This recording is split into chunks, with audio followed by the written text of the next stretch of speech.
Ji welcome back after the break. और break में हम काफ़ी ज़्यादा बातें कर रहे थे, तो मुझे एक बात वैसे बताइएगा कि आजकल लोग, क्योंकि आप ड्रामा डायरेक्ट करते हैं, तो हम जब एक्टर्स को चुन रहे होते हैं किसी प्रोजेक्ट के लिए, तो क्या जहन में होता है, क्योंकि अब तो ये होता है ना कि आपकी रेटिंग से ज़्यादा आपकी यूट्यूब पे कितने व्यूज़ हैं वो भी बड़ा मैटर करते हैं, तो क्या ये देख के भी लिए जाते हैं कि हाँ जी इसकी इंस्टाग्राम की फॉलोइंग बहुत अच्छी है, इसके अपने यूट्यूब के चैनल की फॉलोइंग बहुत अच्छी है?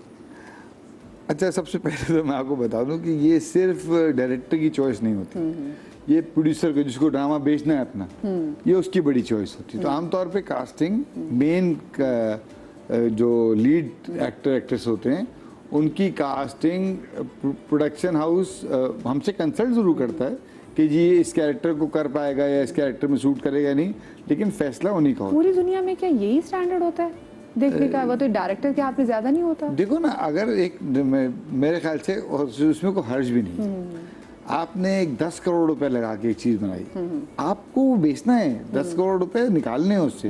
वो 10 करोड़ रुपए निकालने के लिए आपको ऐसे लोग चाहिए जो आपको पैसे रिकवर करके देंगे।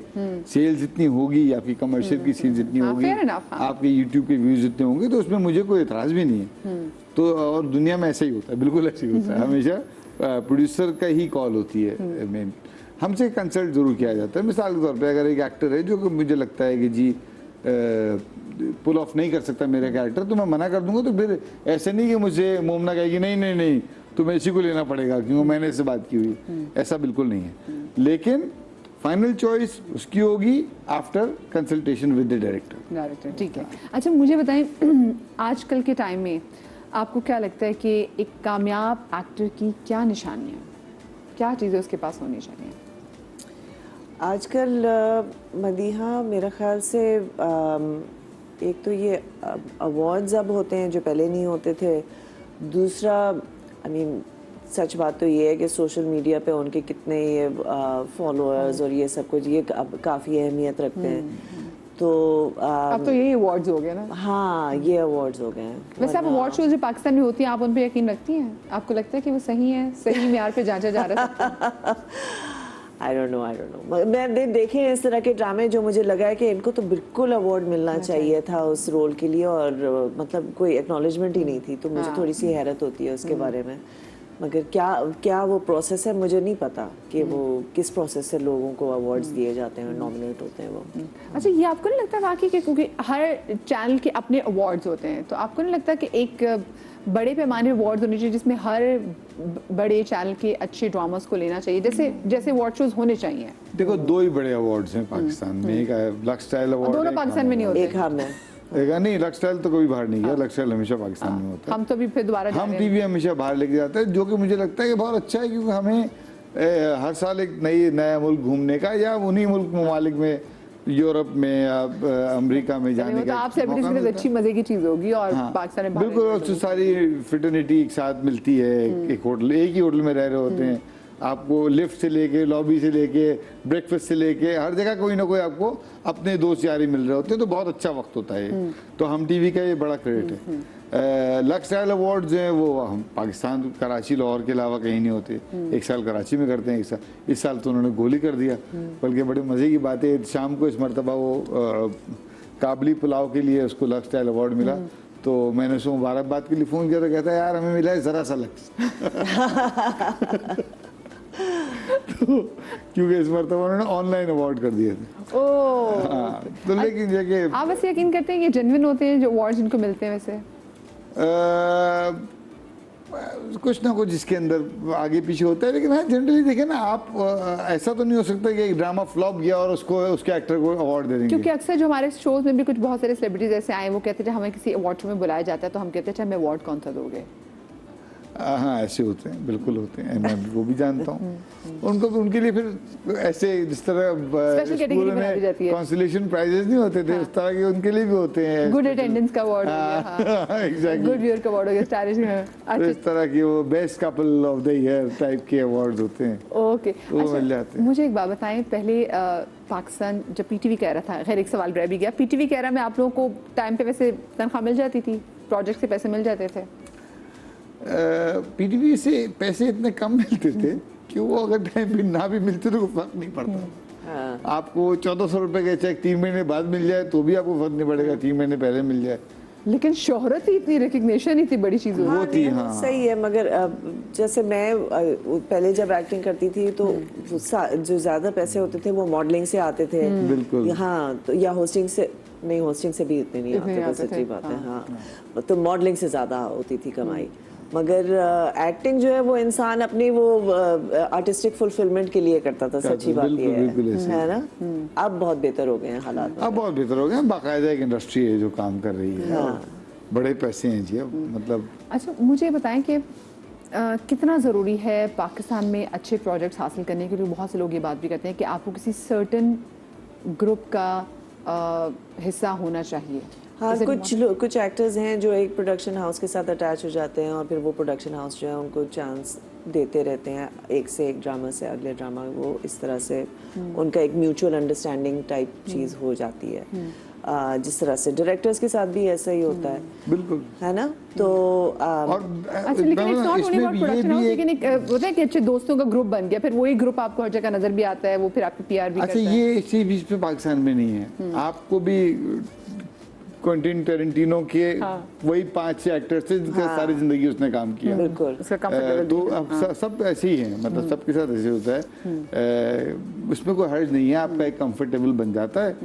अब आप एक डायरेक्टर नहीं है भाई, 20 डायरेक्टर हैं या 50 डायरेक्टर हैं, 50 का अपना अपना सर्कल होगा तो वो अच्छा एक हर बड़ा का कंफर्टेबल। हाँ, बिल्कुल। सब, लेकिन मुझे एक बात बताएं, पहले हम देखते थे कि पीटीवी में बहुत बोल्ड टॉपिक्स पे भी ड्रामास बनते थे, लेकिन वो बड़े टैक्टफुली इसको किया जाता था, उसकी एग्जीक्यूशन इतनी कमाल होती थी और बड़ी से बड़ी बात कर दी जाती थी। बिल्कुल सही है। अब हम अगर कोई ऐसी चीज़ करना चाहते हैं तो हम देखते हैं कि जी हमें कहीं ना कहीं बैन कल्चर आ जाता है, इतनी ज़्यादा बात कॉन्ट्रोवर्सीज जो है वो शुरू हो जाती हैं। और क्योंकि अब मैं देखती हूँ कि एग्जीक्यूशन ज़्यादा खुल के भी की जा रही होती है, उस टाइम इतनी खुल के नहीं की जा रही होती थी, तो वो ज़ेर ताब भी आ जाता है। क्यों? अच्छा देखिए, मैं आपको बताऊं, ये भी एक बड़े मज़े का एक फिनोमेनन है। आपने अपनी ईरानी फिल्में देखी होंगी। जी जी, इरानियन सिनेमा, जी जी बिल्कुल। ईरान से ज़्यादा आपके यहाँ मीडिया पे पाबंदी कदगन नहीं रही। ईरान में बहुत जी कदगन बिल्कुल, है, ठीक है, लेकिन उनका सिनेमा उसी कदगन में कमाल का काम कर गया, है ना। बगैर उन्होंने दुपट्टा नहीं उतारा, लेकिन हम तो आज तक रहते हैं जिया दौर में, हमने दुपट्टे पहन के एक्टिंग की थी। और भाई उन्होंने अभी तक वो दुपट्टे पहन के बुर्के पहन के एक्टिंग कर रहे हैं, लेकिन क्या कमाल कमाल की फिल्में उन्होंने दी हैं। तो मुझे लगता है कि सेपरेशन में आप ज़्यादा अच्छा सिनेमा बना सकते हैं, ज़्यादा अच्छा कंटेंट अच्छा, बना और मुझे सकते लगता है हैं। शायद इसका लेना, सॉरी आपकी बात काट रही हूँ क्योंकि मैं एक फिल्म मेकिंग स्टूडेंट भी हूँ, तो हमने तो इरानियन जो सिनेमा की हमने फिल्म्स देखी और हमने देखा कि वो जो जिस तरीके से उसको ओपन एंडेड छोड़ते भी हैं, मतलब ज़रूरी नहीं है कि आप एक हैप्पी एंडिंग दिखा दें, वो उसको ओपन एंडेड छोड़ते हैं। उनका शायद अब हम जब ऐसी फिल्में देखते हैं तो हम इंटेलिजेंट बन जाते हैं, लेकिन जब पाकिस्तानी फिल्में देख रही होते हैं तो या ड्रामा देख रहे होते हैं, फिर हम किसी और टाइप हॉल में चले जाते हैं। एग्जैक्टली यही मसला है कि आप अच्छा काम, उस वक्त अच्छा काम होता था, उस वक्त आपको ये हर दौर में मीडिया पे पाबंदियां, सेंसर की पाबंदियां, ये हर दौर में नहीं है, लेकिन हर दौर में अच्छा काम, अभी भी अच्छा काम होता है। लेकिन अब क्योंकि काम इतना ज़्यादा होता है तो आपको वो अच्छा काम कहीं गुम हो जाता है। हाँ, लेकिन सही अभी बात भी है। अच्छा काम होता है। हाँ। तो आपको लगता है कि इतने जो चैनल्स अब आगे, इतने ड्रामास बनने, तो उसमें कहीं ना कहीं हमारी जो क्वांटिटी के चक्कर में क्वालिटी कॉम्प्रोमाइज होगी नवीन? हाँ, सही है। और इसके अलावा मेरे ख्याल से जी सोप्स का जो इन्फ्लुएंस आया है ना, उसकी वजह से काफ़ी क्वालिटी में थोड़ी कमी आ गई है। उस तरह के शॉर्ट्स के ऊपर वो इतनी मेहनत नहीं होती, कोई सोचते नहीं है। राइटिंग भी थोड़ी मतलब हर किस्म की है, अक्सर ऐसा होता है कि सेट पर राइटिंग चेंज हो रही होती है। तो हाँ है, ठीक है, हाँ, मगर मेरे ख्याल से फिर भी अभी भी बहुत अच्छे ड्रामे आते हैं हमारे। बहुत अच्छे ड्रामा है। नवीन जी, मुझे बताएं ऐसी कौन सी चीज़ है कि अगर किसी ड्रामे या स्क्रिप्ट में आपके सामने आए तो आप वो कभी भी नहीं करेंगी? ऐसी कौन सी चीज़ होती है आपने कि मैं सॉरी मैं ये स्क्रिप्ट नहीं करी है, मुझे ये चीज़ नहीं करनी? मतलब कोई बहुत ही अगर मतलब ये बहुत मुश्किल सवाल कर लिया है कि अगर मुझे ये लगे कि स्क्रिप्ट बिल्कुल ही मतलब डायलॉग्स को बन ही नहीं रहे हैं तो फिर मेरा ख्याल है मैं नहीं करूँगी काम उसमें। हाँ। और कौन सी ऐसी चीज़ है जिस पर आप अभी भी काम करना चाहती हैं? कौन सा ऐसा जॉनरा है जिसमें आप काम करना चाहती हैं? कॉमेडी मैंने जब भी की है मुझे बहुत मज़ा आया है कॉमेडी करने में, और मेरे ख्याल में मैं अच्छी भी करती हूँ। तो हाँ, कॉमेडी आपको लगता है? हाँ। और आपकी कोई ऐसी कोई जॉनरा आपको लगता है कि भी इसको अनटच है, जिसको भी आपने जाके टच करना है, इस पे करना है? मुझे कोई भी डिफरेंट चीज़ पसंद आती है, मतलब कुछ भी मुख्तलिफ हो, मैं कोशिश करता हूँ कि मेरा काम मुख्तलिफ हो, अपने पिछले कामों से मुख्तलिफ हो। बस मुझे रिग्रेशन कहीं पे होती है ना कि आदमी को ज़रा एक पसमानदा सोच नज़र आती है, तो फिर मैं उससे मतलब फिर हाथ हटा तो अभी ऐसे प्रोजेक्ट है जिसमें आपको लगे पसमानदा सोच है, फिर आप कहते हैं मैं ये प्रोजेक्ट फिर मैं नहीं करना चाहता। बिल्कुल बिल्कुल साफ इनकार कर देता हूँ। बल्कि मुझे बाद वक़्त बड़ा ताने भी देते हैं मेरे जो प्रोड्यूसर्स हैं, ये तुम इनका स्क्रिप्ट रिजेक्ट कर रहे हो, तुमको पता है इनकी रेटिंग क्या थी। मैंने कहा, जी मैं माजरत चाहता हूँ, लेकिन मुझे ये अच्छा, काम और नहीं उनको पता चल जाता है जिनकी आपने स्क्रिप्ट रिजेक्ट की होती है कि आपने रिजेक्ट किया उनका आई एम स्क्रिप्ट? श्योर नहीं पता चलता। उनको पता नहीं चलता है, वरना आपका जिक्र हो चुका होता अभी तक। मेरा जिक्र क्या पता। क्या मैं सही पहुंची हूँ? अच्छा, क्विकली इससे पहले कि मैं इजाज़त लूँ, आप 20 साल के सैफी हसन को अगर पीछे जा सके क्या क्या मैसेज देना चाहेंगे? ऐसे में आप पे भी आऊँगी। हाँ, मुझे लगता है मैं बचपन में ही मतलब जवानी है, मैं अपने भाई बहन से दूर हो गया, अपनी फैमिली से थोड़ा दूर हो गया। मैं बहुत वक्त, क्योंकि मैं स्ट्रगल कर रहा था और बहुत मेहनत करता था, मैं स्कूल में पढ़ाता था, फिर मैं थिएटर करने जाता था, मैं सुबह से निकल के मैंने अपने बहन भाइयों के साथ वक्त नहीं गुजारा, कम गुजारा। आप क्या उनको मैसेज देना चाहेंगी?